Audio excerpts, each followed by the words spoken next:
హతశాసకుండ యముండ నా శాసనమున అతిక్రమించి ఆ అల్పజీవి కల్పజీవిగా మారితే కలలో కూడా జరగని పని.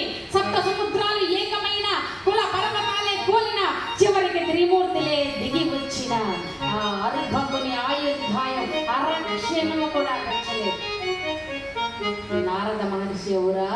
ఈ యమధర్మరాజుకి ఎంత అహంకారం, త్రిమూర్తులని అతిక్రమిస్తానంటున్నాడు. ఇతనికి గర్వభంగం జరగవలసిందే అని.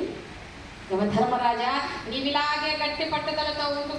ఆయుష్ తిరగానే మార్కండేయుని వధించి నీ పదవి గౌరవాన్ని నింపుకోవయ్యా.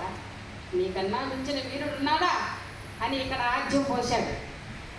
మరలా భగవన్నామగానము చేసుకుంటూ భూలోకములో మార్కండేయుడు తపస్సు చేసుకున్నటువంటి తపోవనానికి వచ్చాడు. ఇక్కడ మార్కండేయుడు భో శంభో శివ శంభో స్వయంభో భో శంభో శివ శంభో స్వయంభో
ఆశీర్వదించి తన దారిని తాను వెళ్ళిపోయాడు.